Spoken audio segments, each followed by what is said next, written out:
샬롬 류 선생의 구속사 천국열차 유도순 목사님의 신구약 성경 파노라마를 낭독하는 시간입니다.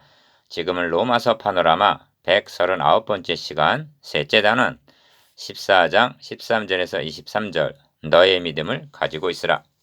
139번째 소제목 사랑으로 행하라. 그런즉 우리가 다시는 서로 판단하지 말고 도리어 부딪힐 것이나 거칠 것으로 형제 앞에 두지 아니할 것을 주의하라. 내가 주 예수 안에서 알고 확신하는 것은 무엇이든지 스스로 속된 것이 없으되 다만 속되가 여기는 그 사람에게는 속되니라. 만일 식물을 인하여 너의 형제가 근심하게 되면 이는 너가 사랑으로 행치 아니함이라. 그리스도께서 대신하여 죽으신 형제를 너의 식물로 많게 하지 말라. 그러므로 너희의 선한 것이 비방을 받지 않게 하라. 하나님의 나라는 먹는 것과 마시는 것이 아니요 오직 성령 안에서 의와 평강과 희락이라. 이로써 그리스도를 섬기는 자는 하나님께 기뻐하심을 받으며 사람에게도 칭찬을 받느니라. 139번째 9절 14장 13절에서 18절. 본문의 중심점은 그리스도인의 자유가 사랑에 의해서 제한을 받는다는 데 있습니다. 믿음이 강한 자들은 아무 식물이나 꺼리낌이 없이 먹을 수 있습니다. 그러나 만일 식물을 인하여 믿음이 연약한 너의 형제가 근심하게 되면 이는 너가 사랑으로 행치 아니함이라 말씀합니다. 15절. 그렇게 되면 어떻게 되는가? 그리스도께서 대신하여 죽으신 형제를 식물로 많게 하는 15절 결과를 가져오게 된다는 것입니다. 나는 자유하나 그 자유가 사랑에 의해서 행해져야 한다는 것입니다. 이 관계를 자유와 사랑 간의 긴장이라고 말합니다. 자유와 사랑의 조화를 이루어 나가야 함을 의미합니다. 1. 그런즉 우리가 다시는 서로 판단하지 말고 도리어 부딪힐 것이나 거칠 것으로 형제 앞에 두지 아니할 것을 주의하라 합니다. 13절. 기억.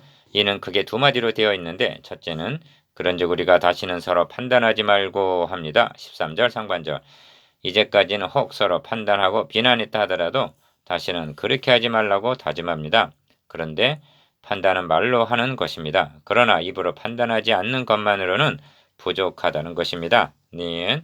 그러므로 둘째로 도리어 부딪힐 것이나 거칠 것으로 형제 앞에 두지 아니할 것을 주의하라. 13절 하반절. 즉 형제를 실족케 할 만한 행동도 하지 말라 하고 한 걸음 더 나아가는 것입니다. 부딪힐 것이나 거칠 것을 형제 앞에 둔다면 형제가 걸려 넘어질 염려가 있기 때문에 판단만 안 하는 것이 아니라 걸려 넘어질 행동까지 하지 않도록 주의하라는 것입니다. 디귿. 이 점을 고린도 교회에 보낸 서신에서는 지식 있는 강한 자 너가 우상의 집에 앉아 먹는 것을 누구든지 보면 지식 없는 그 약한 자들의 양심이 담력을 얻어 어찌 우상의 재물을 먹게 되지 않겠느냐. 그러면 너의 지식으로 그 약한 자가 멸망하나니 그는 그리스도께서 위하여 죽으신 형제라 합니다. 고린도전서 8장 10절에서 11절. 2. 물론 사도 바울 자신은 내가 주 예수 안에서 알고 확신하는 것은 무엇이든지 스스로 속된 것이 없으되 다만 속되게 여기는 그 사람에게는 속되니라 하고 말씀합니다. 14절. 기억 이런 뜻입니다. 무슨 음식이든지 음식 자체는 부정한 것이 없고 다만 부정하다고 여기는 그 사람에게는 부정하다는 것을 알고 확신하고 있다는 것입니다. 그런데 문제는 나는 자유하나 내가 먹는 행동으로 인하여 형제가 상처를 입게 되고 걸려 넘어지는 일이 생긴다면 어떻게 되는가? 3. 만일 식물을 인하여 너의 형제가 근심하게 되면 이는 너가 사랑으로 행치 아니함이라 합니다. 15절 상반절. 기억. 하나님의 아들 그리스도께서는 그를 사랑하시어 목숨까지 주셨는데 너의 행동은 사랑으로 한 것이 아니라고 말씀합니다. 그리스도께서 대신하여 죽으신 형제를 너의 식물로 많게 하지 말라 합니다. 15절 하반절. 그러므로 만일 식물이 내 형제를 실족하게 하면 나는 영원히 고기를 먹지 아니하여 내 형제를 실족지 않게 하리라 하는 것입니다. 고린도전서 8장 13절. 4. 이 문제를 갈라디아서 5장에서는 형제들아 너희가 자유를 위하여 부르심을 입었으나 그러나 그 자유를 육체의 기회로 삼지 말고 오직 사랑으로 서로 종노릇하라 하고 말씀합니다. 13절. 기억. 그리스도인이란 예수 그리스도 안에서 자유자이면서 동시에 사랑의 노예가 되어야 한다는 말씀입니다. 고린도전서 8장에서는 우상의 제물에 대하여는 우리가 다 지식이 있는 줄을 아나 지식은 교만하게 하며 사랑은 덕을 세우나니 합니다. 1절 진리를 알지니 진리가 너희를 자유케 하리라 하신 요한복음 8장 32절 복음 진리에 대한 지식이 있는 자는 자유할 수가 있습니다. 그러나 지식은 교만하게 한다는 것입니다. 교회 생활에 있어서는 지식이 전부가 아닙니다. 너가 사랑으로 행했느냐 하고 그 동기를 묻고 있는 것입니다. 니은 이를 생각한다면 그까지 식물로 그토록 소중한 형제를 망각해 하지 말라는 말씀입니다. 나 때문에 상처를 입고 걸려 넘어진 사람이 누구입니까? 바로 예수 그리스도께서 대신 죽으신 형제라는 것입니다. 너는 자유하다 해서 이렇게 행동을 해도 너에게는 책임이 없다는 말이냐 묻고 있는 것입니다. 디귿 지식을 내세워 자신의 자유만을 고집한다면 그 사람은 이미 교만해진 것이요 교회는 쉽게 분열되고 말 것입니다. 그러나 사랑은 덕을 세웁니다. 이 모든 것 위에 사랑을 더하라 이는 온전하게 매는 띠니라 하고 말씀합니다. 골로새서 3장 14절 5. 그러므로 너희의 선한 것이 비방을 받지 않게 하라 하고 말씀합니다. 16절 기억 너희의 선한 것이라 말씀하는데 너희는 누구를 가리키며 선한 것이란 무엇을 의미하는가? 이를 문맥적으로 보면 너희는 강한 자를 가리키고 선한 것이란 성도들이 그리스도 안에서 누리게 된 자유를 가리키는 것이 됩니다. 사도는 자유하지 못해서 먹지 못하는 자들을 분명히 믿음이 약한 자라 1절 말씀하고 먹을 수 있는 자유한 자를 우리 강한 자라고 15장 1절 표현하고 있는 것입니다. 니은 다만 그 자유함이 비난의 대상이 되지 않게 하라는 것입니다. 교회는 영적으로 여러 계층이 공존하는 공동체인 것입니다. 그러므로 나의 신앙 양심에 오르면 그것이 전부가 아니라 이 일이 교회라는 공동체에 어떤 영향을 미치느냐를 고려해야 한다는 말씀입니다. 그리스도께서는 자기를 기쁘게 하지 아니하셨다 하고 15장 3절 말씀합니다. 주님은 자신이 좋을 대로 행하시기는커녕 그 형제를 위하여 목숨을 버리셨습니다. 6. 사도는 17절에서 하나님의 나라는 하고 우리의 근시안적인 시야를 먼저 그의 나라와 그의 의를 마태복음 6장 33절 바라보도록 넓혀주고 있습니다. 기억 어찌 보면 1절에서 16절까지는 우리를 하나님의 나라라는 중심 주제로 이끌기 위한 준비였다고 해도 과언이 아닙니다. 하나님의 나라는 그리스도의 초림으로 이미 임하였고 확장되어 가고 있으며 주님의 재림으로 완성이 될 나라입니다. 그러므로 하나님의 나라란 장소적인 개념이 아니라 통치 개념으로 인식해야만 합니다. 니은 하나님의 통치가 시행이 되는 곳이라면 그곳이 어느 곳이든 하나님의 나라가 임하여 있는 것입니다. 형제의 마음이 하나님의 통치하심에 순응하고 있습니까? 그렇다면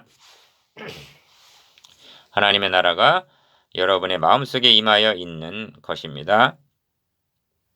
누가복음 17장 21절 디귿 하나님의 주권이 여러분의 가정에서 시행이 되고 있습니까? 그렇다면 하나님의 나라가 여러분의 가정에 임하고 있는 것입니다. 누가복음 19장 9절 교회란 머리 되시는 그리스도의 통치를 받고 있는 하나님의 나라인 것입니다. 하나님의 나라란 하나님께서 다스리시며 보호하시며 인도하시며 양육하심을 의미합니다. 7. 그런데 사도가 하나님의 나라는 먹는 것과 마시는 것이 아니요 하는 17절 상반절 하나님의 나라는 교회를 엄대에 두고 하는 말씀입니다. 기억 이는 무엇을 먹을까 무엇을 마실까를 구하는 이방 나라와의 대조에서 하는 말씀입니다. 마태복음 6장 32절 그런데 이를 문맥적으로 보면 먹는 자는 먹지 못하는 자를 업신여기고 먹지 못하는 자는 먹는 자를 판단하는 3절 이것이 하나님의 나라 즉 교회가 아니라는 말씀입니다. 니은 교회란 오직 성령 안에서 의와 평강과 희락이라 하고 말씀합니다. 17절 하반절 이것이 교회가 추구해야 할 최고의 목표요 가치라는 것입니다.